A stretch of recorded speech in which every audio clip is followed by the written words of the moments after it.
Hello and welcome to On the Corner, the official. Oh no, Eric, I did you a bad thing. Eric was using his wrong audio, and I didn't catch it. You didn't catch it? I didn't catch it. I used this before. Why is it? I know. Oh my God. So many times before.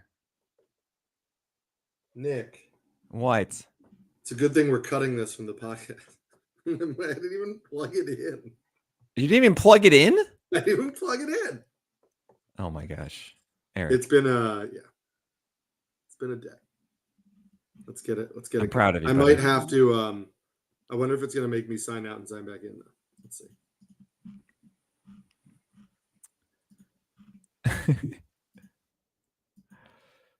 Oh man. So I can't make this.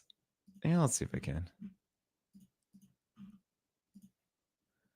That's fine. Hey guys, if you're watching live right now, I don't know how. Probably on Twitter or something like that. Hi.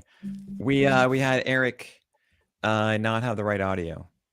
And I caught it right as he started talking, and I should have caught it before he started talking. Also, to be fair, we were talking. I know. You're recording. That should be it. I should be. Yes. There we go. All right. I'm going to put a note.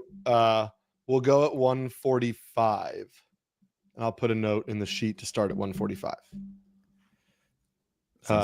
Just for the people out there. You ready? November 24th.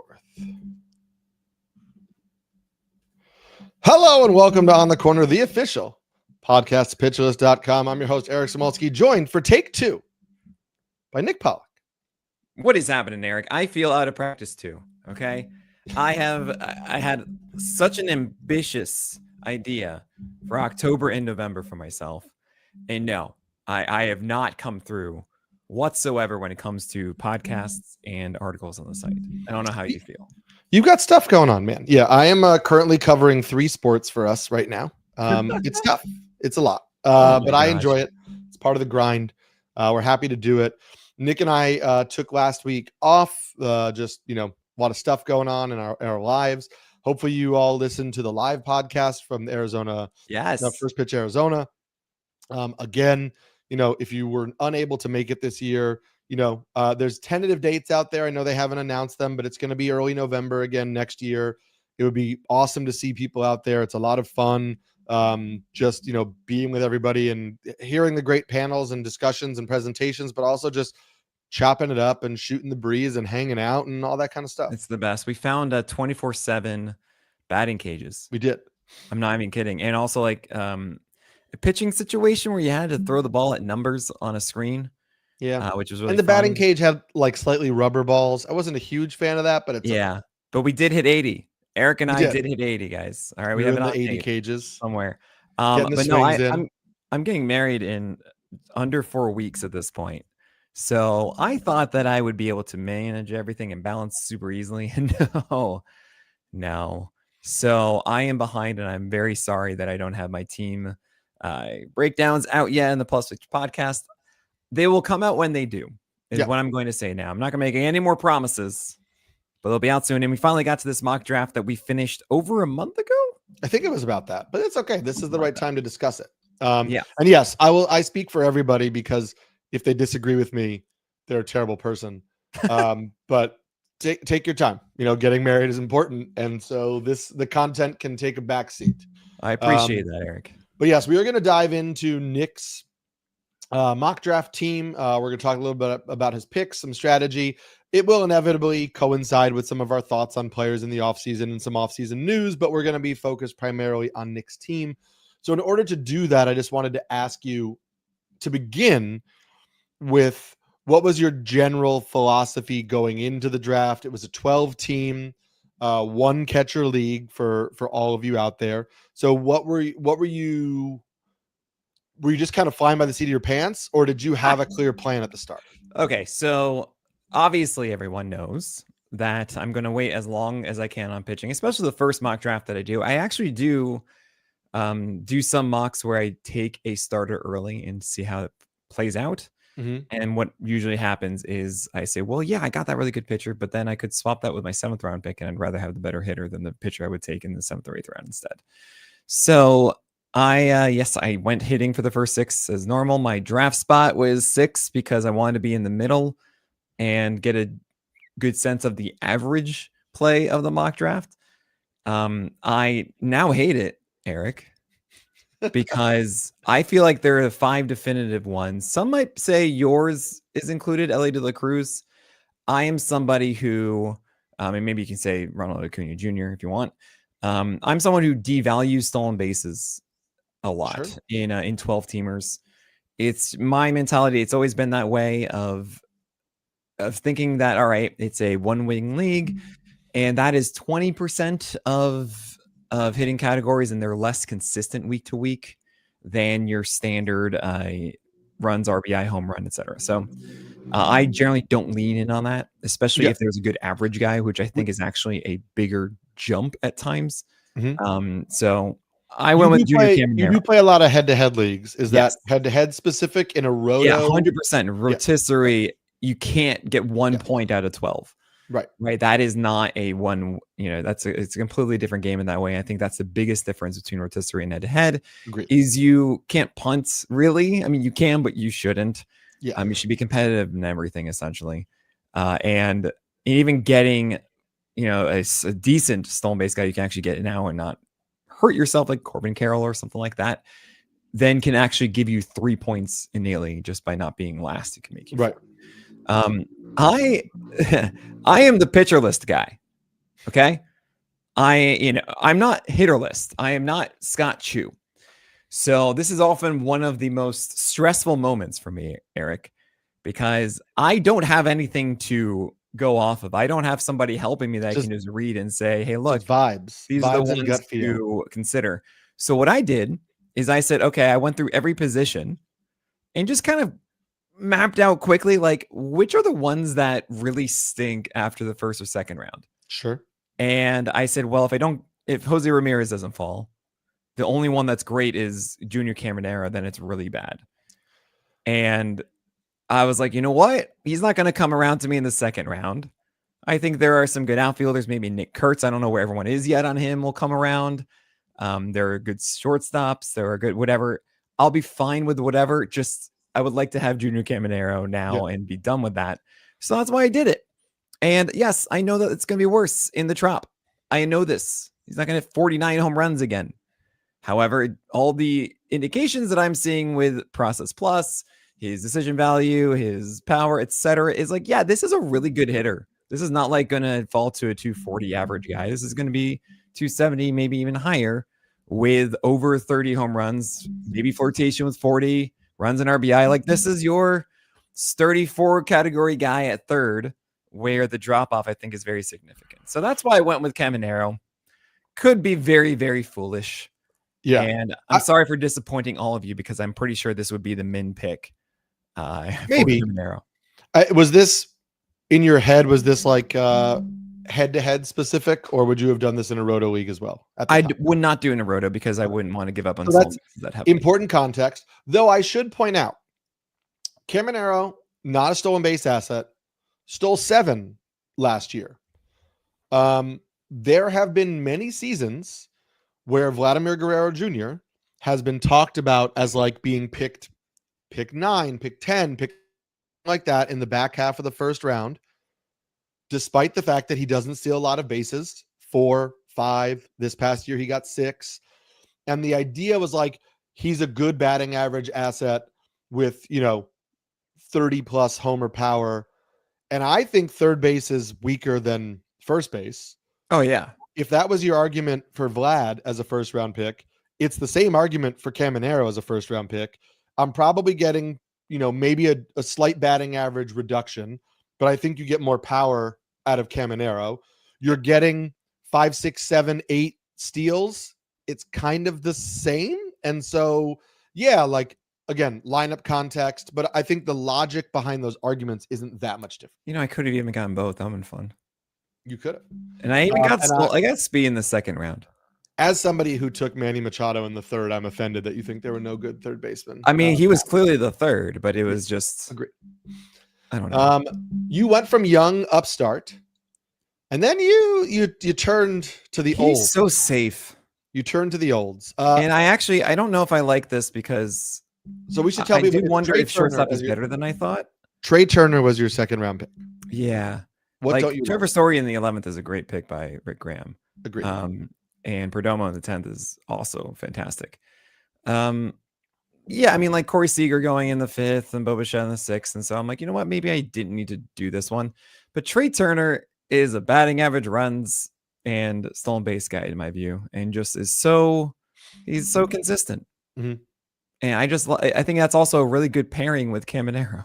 That's what I was going to say. I know you weren't drafting this specifically as like a roto approach, but if you went with somebody like Caminero early, going with somebody like Turner next, who stole 36 bases, makes a lot of sense. And like, yeah, the home run totals have dropped off since 2023, but if I have Caminero, I don't need him to hit 25, 30 homers, but I'm getting a ton of runs and I'm getting 30 plus steals and I'm getting a 290 or higher batting average at the top of a lineup that will probably again be one of the best ones in baseball in a good home park.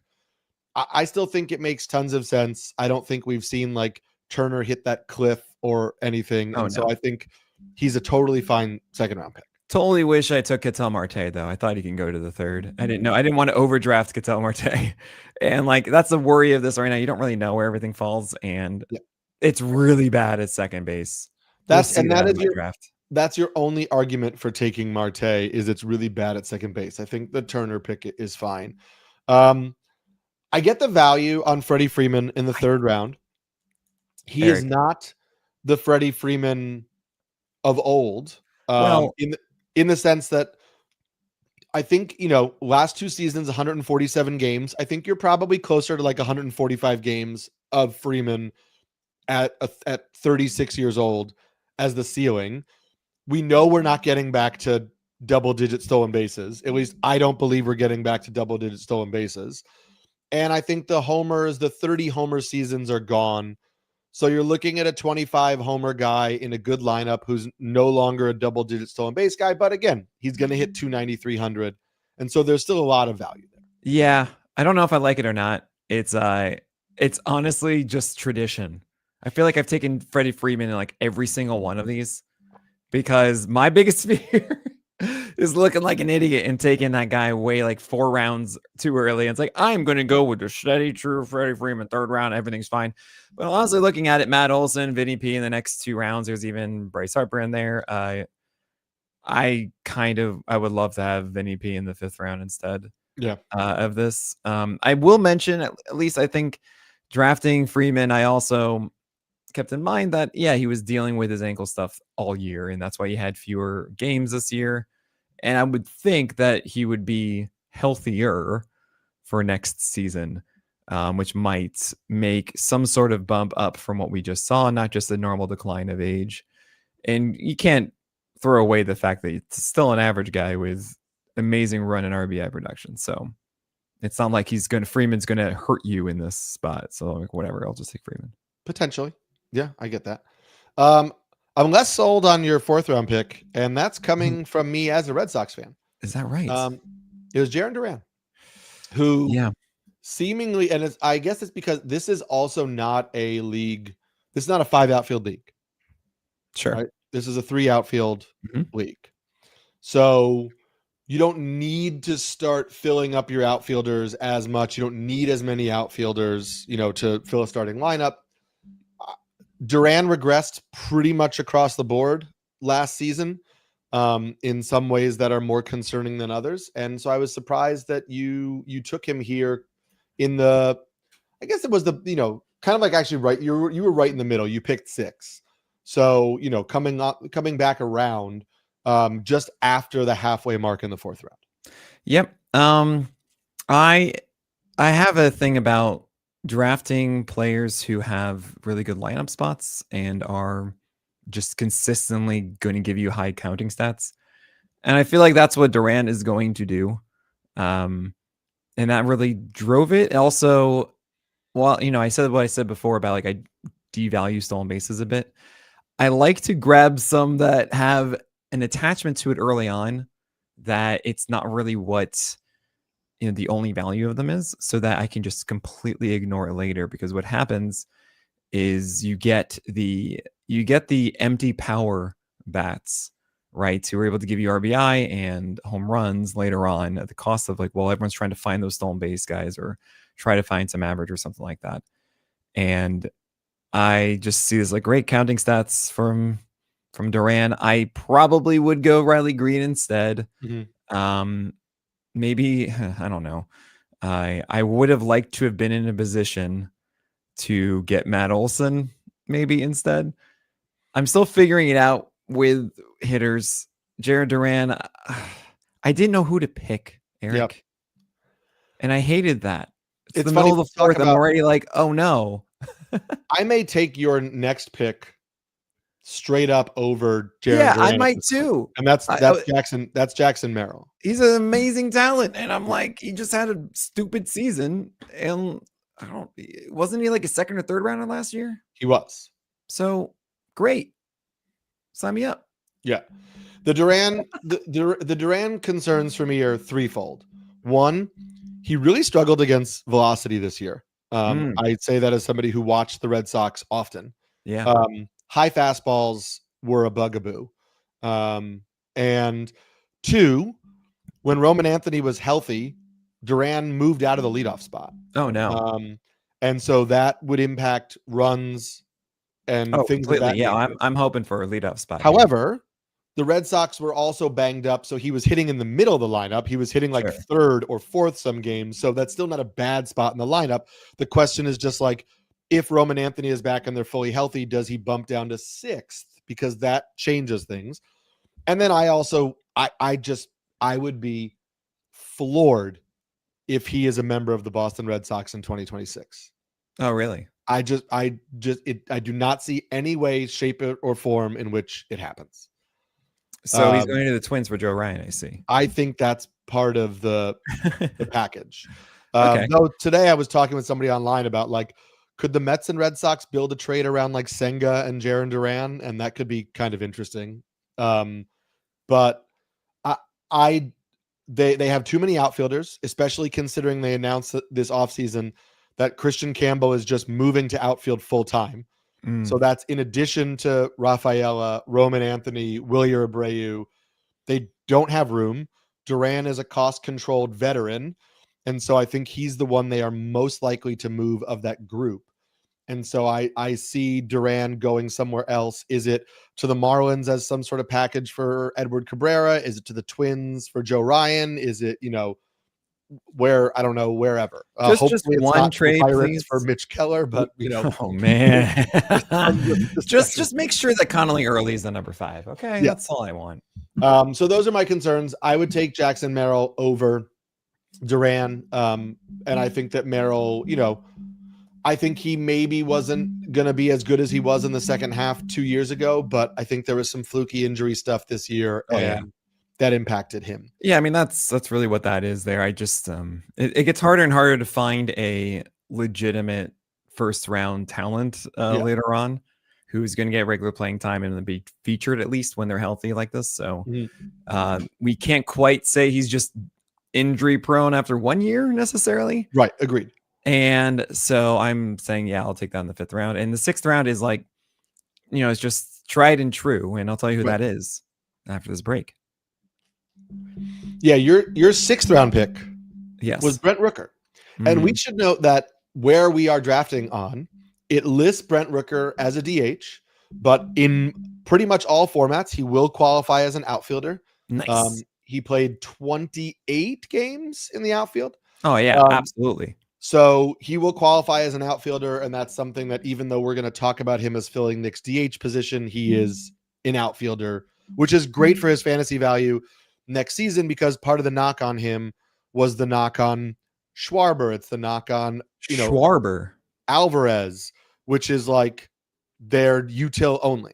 And even though those guys put up massive offensive production, somebody like Rooker, who doesn't have the, hey, I'm going to hit 50 homers, I think he really dropped in drafts heading into this past season because nobody wanted to clog their util spot, and you don't have to worry about that anymore. Yeah, I mean, Rooker's just obvious power production, and I like that. Another year It's in a minor that league simple. park. And yeah, minor league park and all. It's just Also a great POV social loves media him. follow.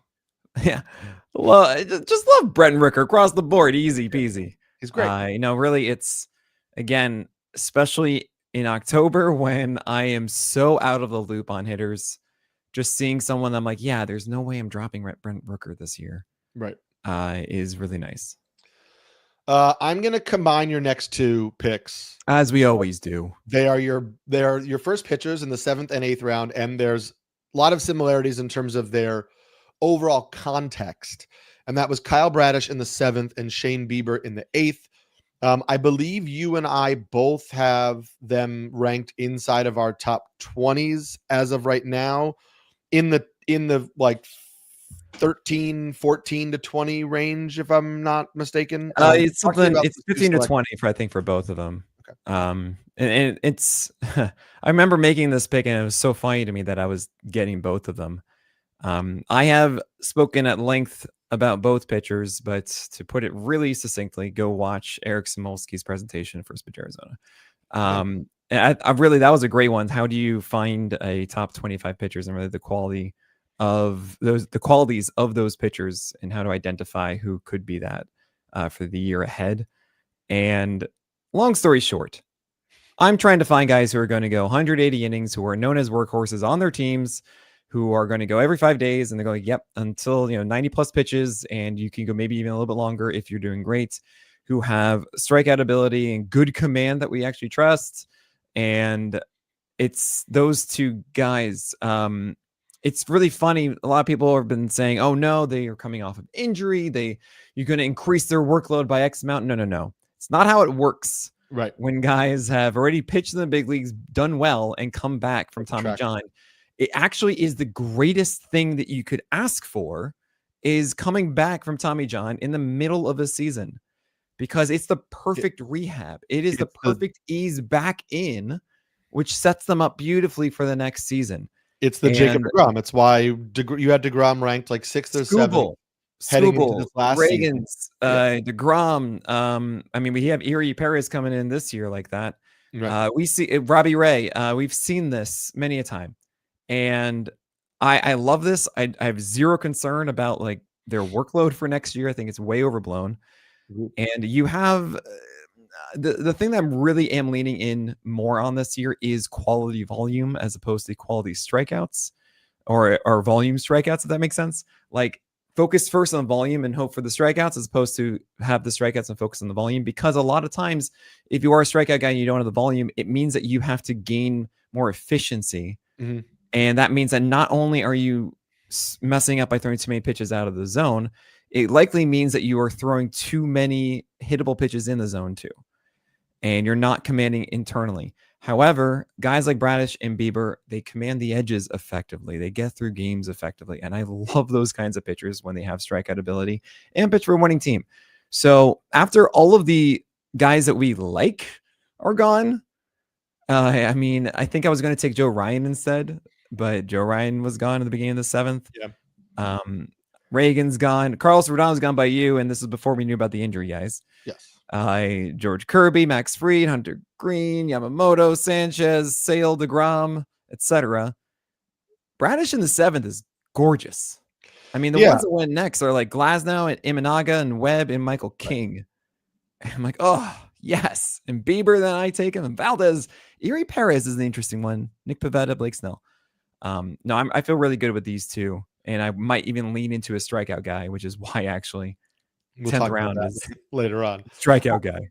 Yeah, I guess I would say I'd rather have these guys as an SP2 if I'm in my ideal situation, but I'm totally fine with if I come out with both of them. I feel like I'm pretty set in terms of top end pitching, because I think that they'll both be really solid. And even if not one of them doesn't spike a true like top 10 season, I don't think you'll be getting poor production from either of them. I think you're getting, really solid borderline SP1 production throughout the season.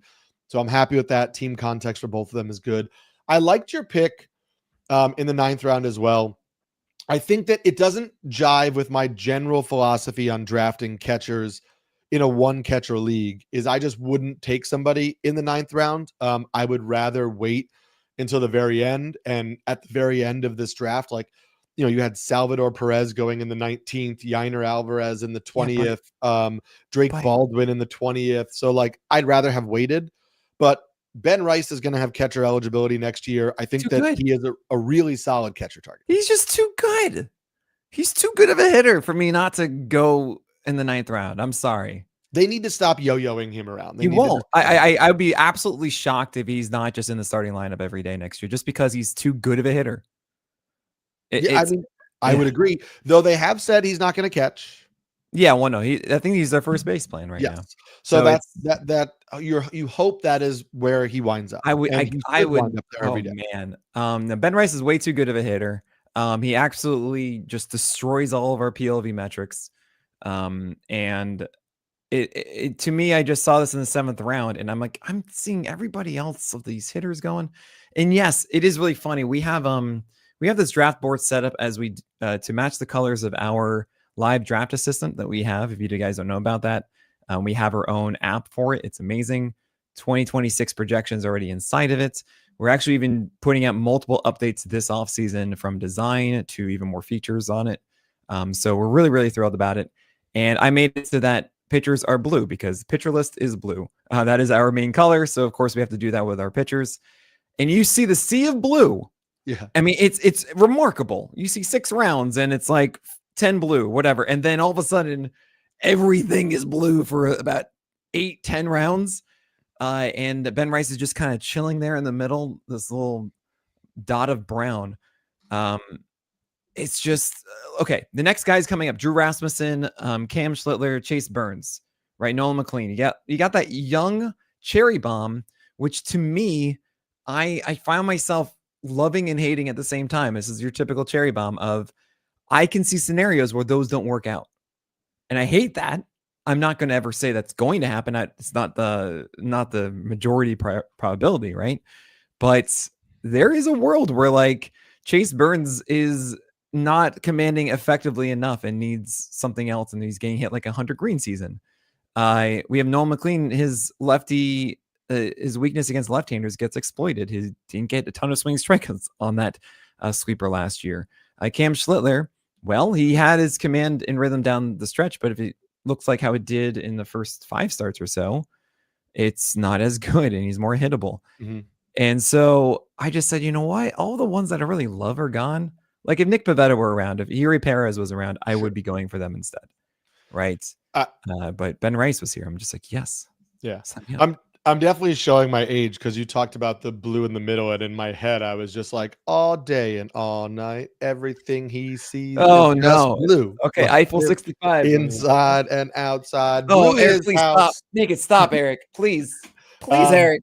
But just so people know, it was kind of like round 7 through round 14, 15 that it was just like a lot of pitchers. And again, everybody who did this draft is associated with pitcher list. And so I do think there's some philosophy overlap in terms of waiting on hitting, but I also think that's kind of how things have trended industry wide. And so the confidence in hitters is very much dwindled past like the 6th round. I mean, I really do. Looking at the names of them, it's like, yeah, you wouldn't expect them to be picked higher. Right. It's rough. And you dipped back into pitching.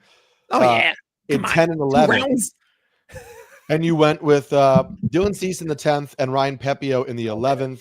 I know that we both believe that the move back to Tropicana is big for Pepiot. I believe we both have Pepiot inside of our top 30 as well. So getting him in the 11th is really good.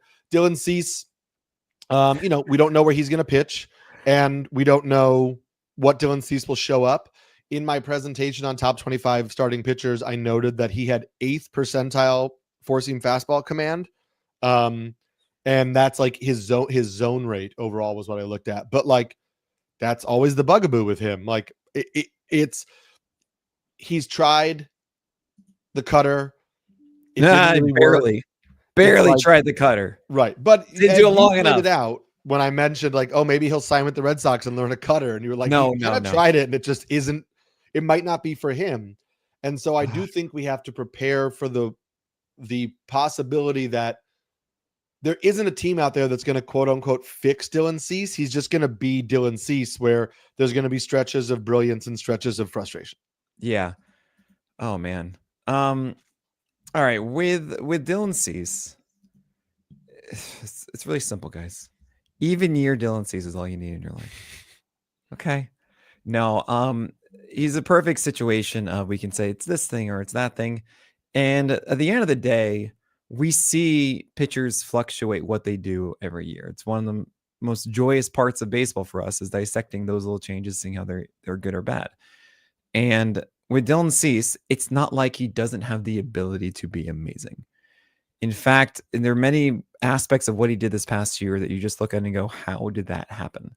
That makes no sense. And it just didn't work. And that's dumb. And it is more believable to me that this was just weird and that there'll be some small thing he does differently and everything's fixed. Then he's just now a terrible ratio pitcher. It doesn't make sense to me. So yeah, I'm going to lean into Dylan Cease a decent amount. I just think he's too good. And maybe I'm being silly in putting myself in the path of risk where I don't necessarily need to. But as we mentioned, really with Bradish and Bieber, yes, they are volume guys, so they are going to be like flirting with 180 strikeouts anyway. Yep. The thing that you miss the most of not getting a top 10 starter is strikeouts. It is the easiest thing to fall down on in your leagues is total strikeouts. It is, as much as I like to say, like, oh, just wait, do all this. No, if you're in a head-to-head league and you're going against a guy with Crochet and Scooble and like they get 20 strikeouts between them in 2 starts and you need 4 or 3.5 to get there, like it really changes things. And you need to have something, you need to have a balance. So if you are going to go more ratio focused, yes, you do need to go after a heavy volume strikeout guy in some way. Cease felt like he fit the most with what I was doing. Yeah, I like those picks. I think, your top 4 then of Bieber, Bradish, Cease, and Pepiot, it's one of the better top 4s, if not the best top 4. And just so people understand that's not drafting a pitcher until round 7. You just have to be okay. Nick drafted 1 hitter in rounds 7 through 12. So you just have to be okay saying 2 through 7 through 16. Right. That's true. You drafted 2 hitters in rounds 7 through 16. So people just have to be confident enough in their first 5-6 round picks. Right. To say, okay, I'm going to sprinkle a hitter, but I'm not really going to fill out my lineup until the very end. And we'll talk about some of the hitters that you did fill out the lineup with, because I think some of them were good hits. Also acknowledging in this league, there are fewer lineup spots to be filled. Right, which is why it's more important to fill out hitters early on, in my view. And you may not have in a 27 round draft, if you need 5 outfielders and whatever, you may not have taken so few hitters in those middle rounds. Exactly. But it'd be more of a balance. How it works out. Yeah. You finally dipped into the relief pitching pool here in the 12th with free agent Devin Williams. Yes. Is that typical for you? Like you'll wait until this general area to get a reliever? Yeah, generally. I mean, I was actually tempted in what round was it? In the 9th round. If there was actually maybe even the 8th round for Josh Hader. But then it was the injury thing that kind of had me like coming off an arm injury is tough. And I will never draft Aroldis Chapman. And then Cade Smith was there. I was like, oh, maybe Cade Smith will fall because it's still kind of weird. And nope. I do really like actually taking a closer 7, 8, 9 because I think there is something to be said about having one that out of the draft and so you don't have to play with it. It's just like evaluating your time. Yeah. But here's what I did, guys. I cheated. And how did Nick cheat? Well, being the owner of Pitcher List, I can go and read drafts of any article that I want. And when I did this draft, Rick Graham's closers had not been published yet. So I went in and I looked at his list, and he had Devin Williams. Oh, he was up there. And I was like, all right, who are we going to go for? And I saw, oh man, Devin Williams, it looks so good. I need to go for Cease. I need to go for Ryan Pepiot. And then he was still there in the 12th somehow. And that's why I was like, take Bubba Chandler, Eric. I was yelling at you to take Bubba Chandler just so I can get Devin Williams. And I had already taken Johan Duran at that point, and you and I operate. But you could do too. You and I operate in the same where I'm like, I get one, and then I'll wait and fill it out a little bit. And a friend of mine, Ben Dean, he said this to me, I want to say like 20 years ago when we were playing fantasy baseball, maybe it was 15. When you don't know who to take in a draft a closer. Okay. And that is something I still live by. I think around the 12th round is usually that point where everything is like, well, there's this big glob of pitchers. I don't really need to go for this. I'm probably getting too many of them. There's no hitter that's really standing out. You take a closer. And, it's hard to analyze Devin Williams too much. We don't know where he's going to pitch. Where he pitches will determine a lot of what we say about his value. He's going to close. The only asterisk I have is if he does go to like the Dodgers, who are interested in him and have Tanner Scott. It's like, is he all of a sudden only closing against right-handed pockets instead of left-handed pockets and blah, blah, blah. But I am ready just in general. I will say I am ready to say this year of Devin Williams, first year back from the back injury, battled injury. Also this year, like I'm ready to say I'm more trusting the healthy Devin Williams of years past as his true talent level than this. Oh yeah. No, get him out of New York. Yeah, I mean, it's very clear to some guys need to get out of New York. Some guys need to. Yeah, no, it is not never changed the Yankees and the facial hair rule, and we will thank him for that. Thank you, really, Kevin Williams, for your service. Amazing. You pivoted back to hitting. Yeah, with Kyle Manzardo. Yeah. Manzardo is the first baseman in Cleveland now. Ostensibly, that we don't know what they're going to do in the offseason, but we assume so. He had a really good second half of the season, sandwiched around more off-field issues. And we're not like, this has been public knowledge. We're not like putting people's business on blast, but like baseball players are human beings. Manzardo's mom needed very kind of like serious surgery in the offseason, in the middle of the summer, coincided very directly with when he really started to struggle after like a really hot stretch in like May and June, and then he slumped and then he heated up again at the end. Just keep that in mind when you're looking at the overall season, is like, these are human beings, and when they're dealing with very strenuous personal dramas off the field, it obviously impacts their performance. I'm still bullish on Manzardo. I don't think he's like going to be a huge breakout star at first base, but I think he is a clear 20+ homer first baseman on a solid team who's going to hit for a decent enough batting average. And in the 13th round, that has value. I mean, it's great being a lefty hitter in progressive field. Mm-hmm. And Manzardo is a former like top of line prospect. He hits super well. I mean, PLB loves him. Again, what do you know? Surprise. Every single one of my hitters, I'm like, all right, let's go to Process Plus first. That's how, if you're not doing that, you're doing it wrong.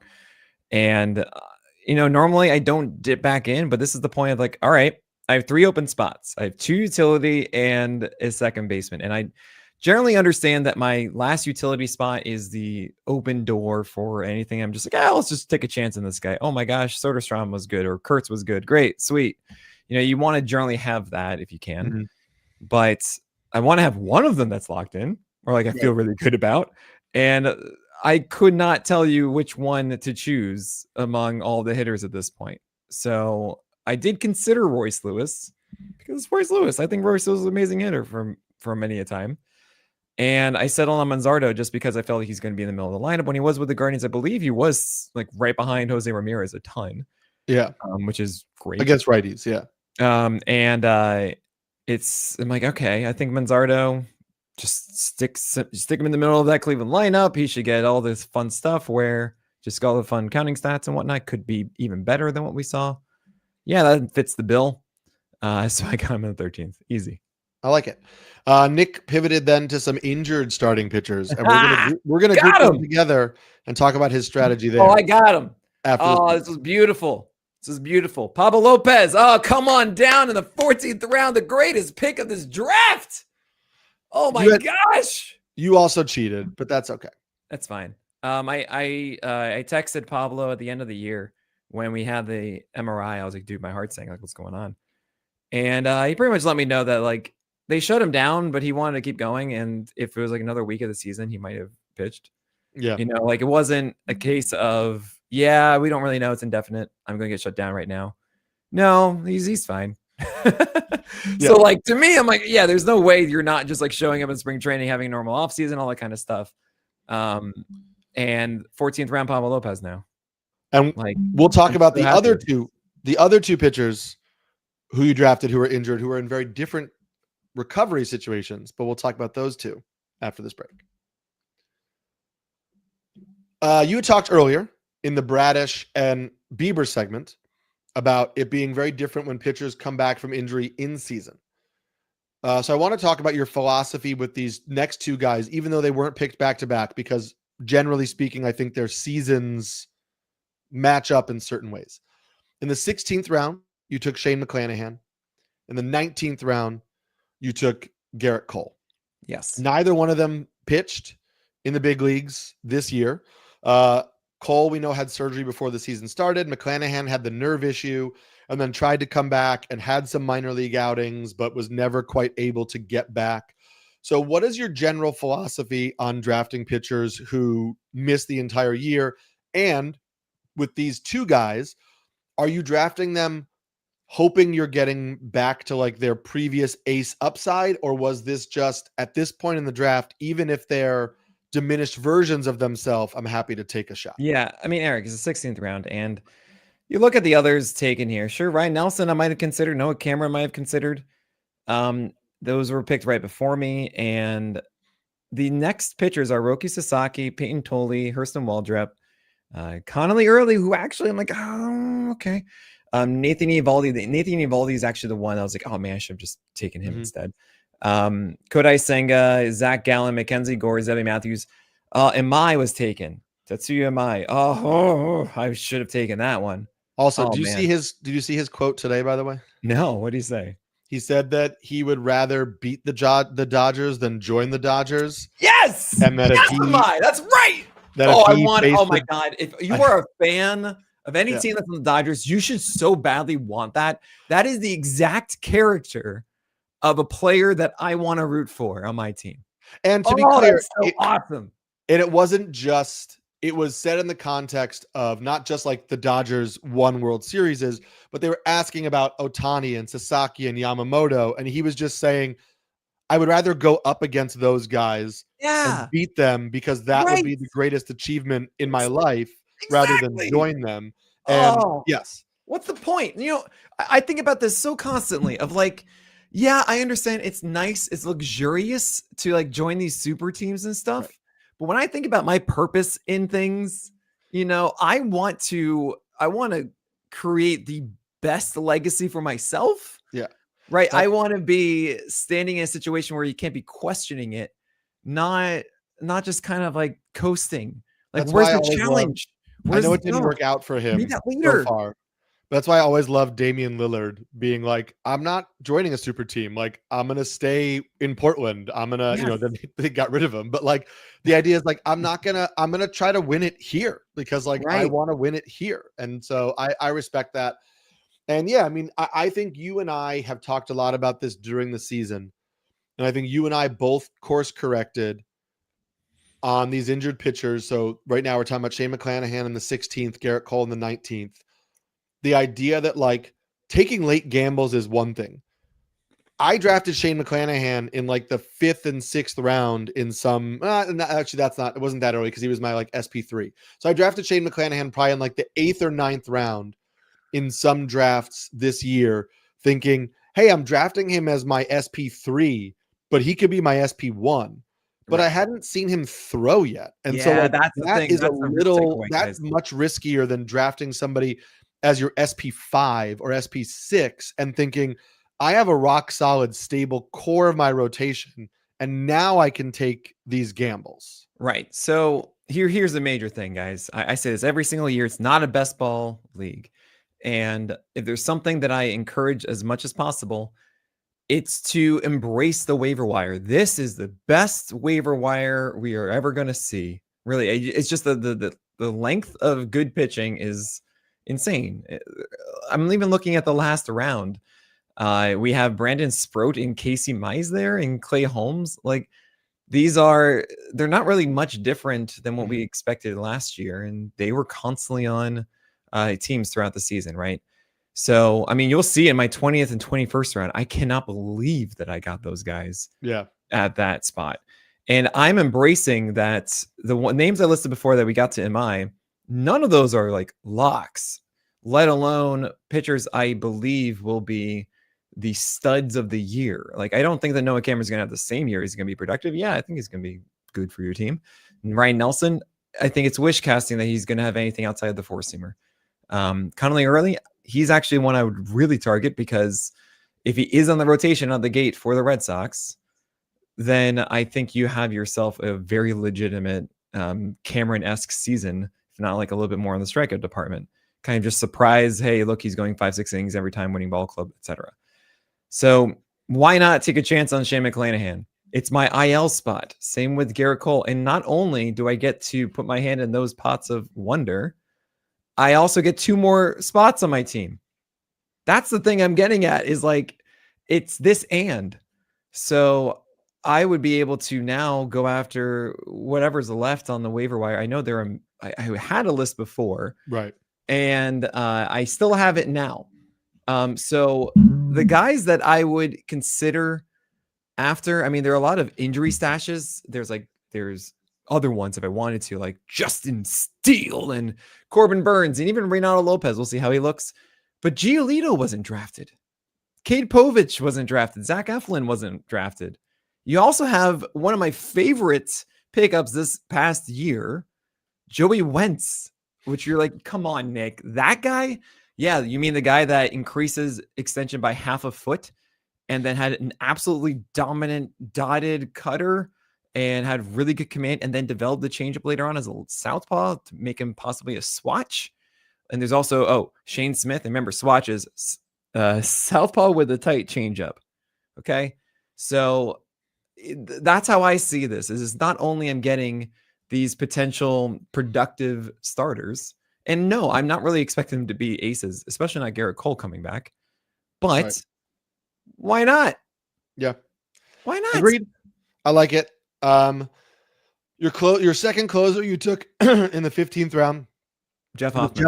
Jeff Hoffman Cheated again. I read Rick Graham's article, and actually I disagree with his rank, but I understand it now. But at the time, he just went through every team. If you haven't read the closers article from Rick Graham yet, it's so good because he breaks down every single team's options. So you're not just getting the list of it. You're actually understanding who the handcuff is and what possible scenarios going on. And it's Jeff Hoffman as the closer for the Jays, who are, I don't know, did they just do really well this past year? They did okay. Could have done better, and they should have done better. But you understand, like, Jeff Hoffman shouldn't have even been pitching against Miguel Rojas, in my view. Sure. Oh my gosh, he was so dead tired in that. Oh, he's a steady closer.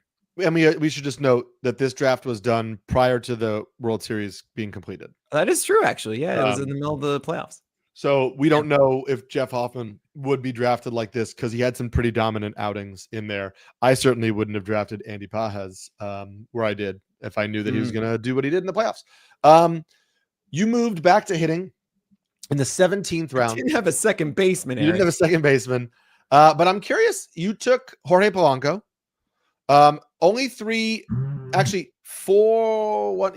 other second basemen went in the draft after Jorge Polanco. Xavier Edwards, who's second base and shortstop eligible. I'm good. Bryson Stott and Marcus Semien. So nobody who's like, oh my God, how did you pass on that guy? But I'm curious why you landed on Jorge Polanco. I just seemed like the safest one. He also, I think he's going this late because people don't believe he's going to repeat. And he's a free agent. So why not?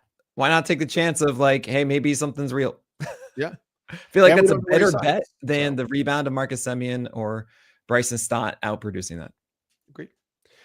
Your final hitter of the draft was in the 18th round prior to the trade. Prior to the trade, You took Taylor Ward. is this better now? So I wrote that up for us over at NBC Sports, and I think there are pluses and minuses. So it is a ballpark downgrade. Yes. As a right-handed power hitter, moving to You don't know, Eric. Oriole Park at Camden Yard, whatever. You They're don't know, moving to- Eric. They could just change the they could fence just once change the again. fence again. Moving to Baltimore is a park downgrade, but he gets a lineup upgrade because he's going to be surrounded by a lot of other, major league quality hitters, guys who also could put together really strong seasons. A lot of them had down years, but that's much better lineup context. So I think you're also getting a park downgrade in terms of batting average as well. So it's not just power. So let's say you get a slightly lower batting average, fewer home runs. Maybe he comes in closer to like 25 homers.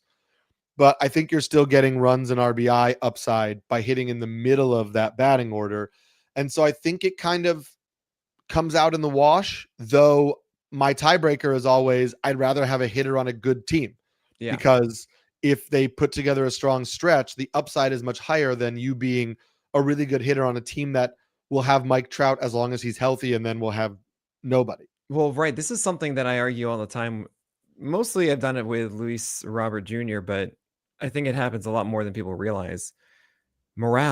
Team morale is so important. I mean, you're playing every single day as a hitter, and you need that internal motivation a lot. Even though they're professional ball players, it changes when you have that ultra focus and flow and everybody's excited around you and that momentum is behind you. You are going to perform better. And you throw Taylor Ward into a team that actually feels like they have proper playoff aspirations and not really like the team that doesn't know what's going on, a bit like the Angels are treated. That could really improve things for Taylor Ward. And it would also explain a lot of like the hot and cold streaks, right, that we see from him. It's a grind to show up at the park and do this every day. Yeah. And so it makes sense that mental component is a part of it. So you know what? I'll just go with Taylor Ward. I mean, I could have gone with, I saw Jacques get drafted. I'm like, oh, here's someone I'm going to circle. Cam Smith is a very interesting one too. Wilyer Abreu, Jason Dominguez. Also Colton Cowser. I don't know where he is. I'm sure there's a good reason. I don't know. Yeah, he was not drafted here. Yeah. Batting average dipped this year. That may be part of it. Who knows? So yeah. Okay. And then I had Gerrit Cole, and then we've got two fantastic picks. Let's just round. I'm gonna just go to all four of these guys. Please. You can talk about them. You ended with 4 pitchers. You went 2 safe and then 2 upside is how I view it. Round 20 was Seth Lugo. Round 21, Merrill Kelly, who is a free agent. Round 22, Andrew Painter, who could most likely, maybe, possibly take Ranger Suarez's spot in the rotation. Remains to be seen. And then 23, Sawyer Gipson-Long, who you love, can't quit. But end of the year hurt, but could also be in the Tigers rotation, etc. Yeah, speaking of ending the year hurt, I don't know if you realize this, Eric. How good do you think Seth Lugo was before the second half? I think Seth Lugo was very good. Yes. I don't know exactly how good, but Seth Lugo was really good, and then he signed his contract extension. Well, his back went out essentially. Yeah. And so 16 starts of 95 innings, 2.65 ERA, 109 WHIP is how he started the year, 22% K rate. Yeah. And as I was expressing before, something I'm really shifting philosophy wise is the output is the same idea, right? Of like, I want to be chasing upside, right? But the input was always interpreted as, oh, that means I need to insert big strikeout guy. Right. But upside comes in 2 forms. It's the big strikeout number or it's the quality volume number. Yeah. And I have not in the past put enough focus on this could hit right in a way that we can believe in the volume ratio way. That's a really good point. Is like a guy just getting back to being a solid even if he's like a 3.3, 3.4 ERA guy, but he's going to pitch all year long on the Royals. Or maybe someone who goes all year long, 184 innings, a 3.52 ERA, and a 111 WHIP and a 22% K rate. Oh wait, that's Merrill Kelly. Right. And it's not like this is his first year doing this. He has not had a WHIP below or at 120 or lower since 2021. I mean, only 1 year above a 3.52 ERA in those times, right? And that was when he was hurt last year with the Diamondbacks. Now he did have a good defense for many of those years. And the Rangers, when he was traded, actually were a better defense than the Diamondbacks he was on previously this year. But he kind of is what he is, and it's a generally low hit rate, not too many walks, and sweet. I found wins in productive volume every week that I'm fine starting. Like that, I'm probably not going to drop Merrill Kelly, unless it's a really bad situation that he signs with. So to get like, this is a problem I've actually dealt with myself, and I realized, oh no, I need to change things, is that I draft my teams in a way that I have too many question marks to start the year. I have too many. I feel like that guy holding all the lemons, like, oh, how am I going to hold all these lemons? Because I have like too many fun upside guys, and maybe one of them works. Right. And instead, just like, well, hold on, this guy's going opening weekend and he's going to go 6 innings and possibly get me a win. I do think your belief, your strategy of end of draft guys who are going to pitch earlier makes a lot of sense. Opening weekend, not like I'm trying as much as I can. I know it's wild. Don't draft SP5s. Right. Just don't do it, because there's even a chance that they don't pitch the first time through. Yeah. And then you're waiting 10 days to get validation on your draft pick. Now, of course, middle of May, who cares what happened that first week? Totally get it. But you as a manager, you are making some tough decisions. Yeah, I totally agree. I liked your Andrew Painter pick too. Given don't know. Well, given where you took him, I like it. Yeah, I was pretty much just like, whatever. Let's see. Yeah, you took him in the second to last round. This is a guy who at one point was thought of as one of the top starting pitching prospects in baseball. He had Tommy John surgery, and this is also a good lesson of like, people still drafted Andrew Painter thinking, oh, well, he'll just join the rotation like midway through, like after the All-Star break. And that's another, like, we need to shift the philosophy thing, is like, Andrew Painter is not Kyle Bradish. He's not Shane Bieber. He doesn't have an established major league track record. So when Kyle Bradish and Shane Bieber are ready, they're joining the rotation. There's just not another option. When Andrew Painter was healthy, he now has to then like reestablish himself as a prospect on a team that's trying to win a World Series. The Phillies were contending. So there was never a world where they were going to bring him up if he wasn't knocking the door down and looking absolutely phenomenal in AAA. And again, he was a young pitcher coming off Tommy John surgery. So there were inconsistencies and there were some bad starts. And so a lot of people were left holding the bag when he never pitched for the Phillies.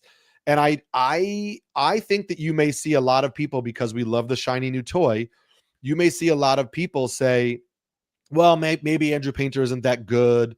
Like, I'd rather draft like Jonah Tong over him or somebody like that, because like Tong had a really good season in the minors this year. And I'm just kind of thinking, maybe Painter just gets back to being himself in 2026, and maybe there's a rotation spot for him. And a lot of people still view him as an ace.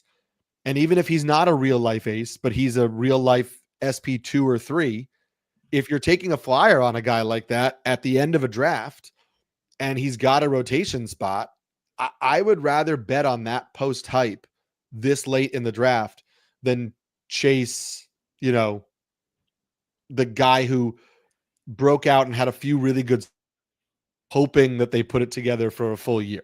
Or I could just have taken Reese Olson, which I would have liked to do. Yeah, but you had your tiger for the end. Well, I hadn't gotten Gipson-Long yet, but yeah, with Andrew Painter, I remember talking to James Anderson both last year and this year. And I remember last year I saw like 3 spring training or 3 AFL starts from Painter, and seeing what he was throwing in like wasn't impressive. And I gotta say, guys, I really, really respect James Anderson's, his eyes with it all, but just how he's so very it's very well calculated, his takes, right? And he was at the time saying, well, okay, so Andrew Painter was more like a command one back in the day. That's kind of the thing. He was just really mowing some guys down and like, the high A and everything like that, or just early on, really impressed guys. He was also really young. And so we just got to give it some time with that. That's kind of the idea of like, command comes back later. And I talked to him again at First Pitch Arizona. Like, all right, so tell me more about Andrew Painter. What did you see this year? And it's not as exciting as it was in the past. That's pretty much how I'll put it. Is it's not necessarily a foregone conclusion at the moment. And honestly, like the whole spring training stuff, it's like, yeah, he still needed to work. He just wasn't demanding it, Yeah. So sure, it very well could be that off season he's totally different, comes out in the spring is just the greatest thing ever. But I am not going to be doing this in all likelihood. And it's one of the picks I'm like, I probably should have just done results. I know I've been really happy. There really aren't any super good ones left, to be fair. I think he's like, given what you had done before, he's kind of your only question mark, because your other question marks but your other question marks are not talent, right? McClanahan and Cole are question marks because you don't know if they're going to be healthy. Lugo and Merrill Kelly are not question marks. You know what you're getting. It might not be like an ace, but you know what you're getting. Yeah, it should be fine. Your top 4 is rock solid. You and I agree with you because of the inside information you have, but you're probably going into the season feeling pretty good about Pablo Lopez's health. Yeah. So that's 5 rock solid starters with very few questions, 2 former aces with health questions, 2 no question beautiful veterans. SP5s at my 6 and 7. And so like, why not? Why not take your gamble on Andrew Painter? It's really a spot that once spring training starts, then I would be like, oh, that guy's cool. Get rid of him. And then Sawyer Gipson-Long is 23, guys, to round this out, because I just can't quit a guy with 99th percentile extension and beautiful sink on his sinker and a flat attack angle on his four-seamer with a glorious changeup and a slider that we've seen do well. Like, I'm just like, all right, fine. And this was a lost season for many reasons, how they used them. They didn't give him this opportunity, blah, blah, blah. I actually don't think he will get the opportunity out of camp. I also just said I don't want to draft FSP5s. So, man, there will be a day when Sawyer Gipson-Long is given the pearl every 5 days regularly and allowed to go 90 pitches. Mm-hmm. And boy, do I want Sawyer Gipson-Long when that day comes. That's all I'm going to say. Yeah. So we've covered some of these questions, but just to wrap it up, your favorite pick of the draft for you is Pablo Lopez. I gotta be Pablo Lopez. Let's go. 14th round. Your least favorite pick, you had said earlier on that it was Dylan Cease. Do you agree still that it's Dylan? Andrew Painter, maybe. But honestly, there wasn't much else to do. Yeah, Dylan Cease, I'm just kind of, I don't want to draft such question marks, Yeah, I get that. What about overall you already talked about some of your favorite players left on the board, so we won't belabor the point, but I'll just reiterate that you said Justin Steele, Corbin Burns, Reynaldo Lopez, Zach Eflin, Lucas Giolito, Cade Povich, Joey Wentz, Shane Smith, all those guys. Yeah. How did you generally feel about your spot picking? Well, I hate it because of the junior Caminero thing. I would go 5th. 5th is, 1 through 5. I think that's really, really a big deal. You could make an argument that like the 10, 11, 12, because essentially you'll get Kurtz there. And I think Kurtz is dope. It makes me feel dope. But Judge, Ohtani, Soto, Witt Jr., Jose Ramirez are just so much better in my view. So I would like to be set up better like that, but whatever, it's fine.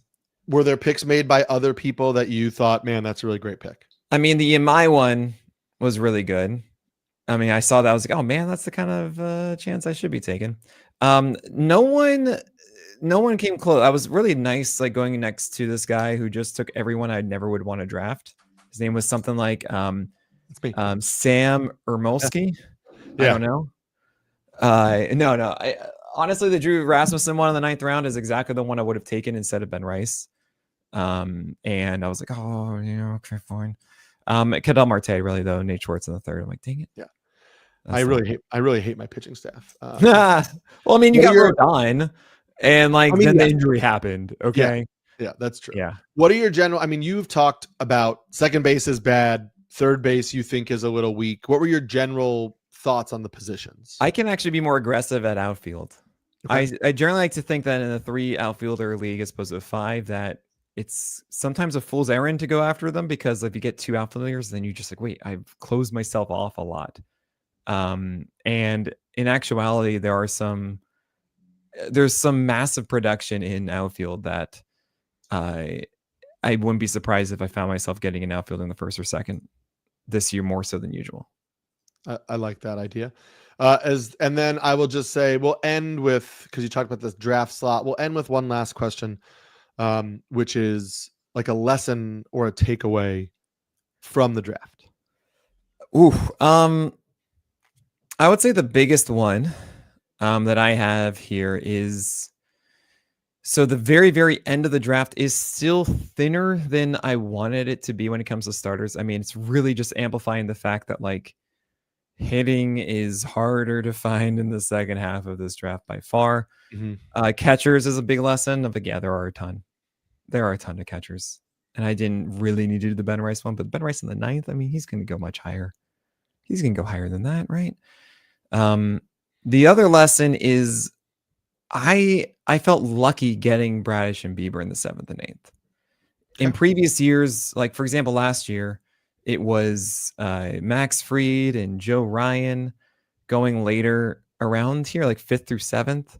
And that felt awesome. You know, like I felt I could get that every time. Even Pablo Lopez there, you know, that kind of thing. And it's a little dicier because I don't want to have to lean on Erie Perez or Pavetta or Rasmussen as like my SP1. I felt kind of lucky that those were the 2 available at that time. And I don't know if I'm actually going to be that lucky. That's Nick Pollack talking about his mock draft. Still, even though the draft was a while ago, there's still some interesting nuggets in there. It's really interesting to see how things have changed even in a month. We got the whole offseason left to go. Nick and I are going to continue doing some podcasts throughout the offseason. Obviously, they may be a little bit less frequent than normal given the small things going on in Nick's life. But we will get on here. We'll continue to talk to you guys about it. And then I assume in the new year, things will get a little closer to our normal schedule. Oh, yes. I am January hit the ground running, coming back from the honeymoon and all of that. And just my focus is 100% pitcher list from January on. So get ready. You're going to be newly married. Let's give it like maybe 90% pitcher list. You understand. Well, both of us are going to have to get back. She's got to get back to work too. Yeah. But no, we are excited to continue giving you fantasy baseball content in the offseason. We were excited for Nick for all of his personal stuff in the offseason as well. And so we'll check you out maybe next week. We'll see. In the coming weeks, we will. Happy holidays. Happy Thanksgiving. Hopefully you eat until you're stuffed and can't move off the couch. That's the best part of Thanksgiving. And yeah, enjoy time with families. Enjoy time with friends. Enjoy time, just quiet time by yourself, whatever you need. Enjoy it. I am Eric Samulski, the Pelican. I'm Nick Pollack, the Lion. And we'll see you later on this offseason.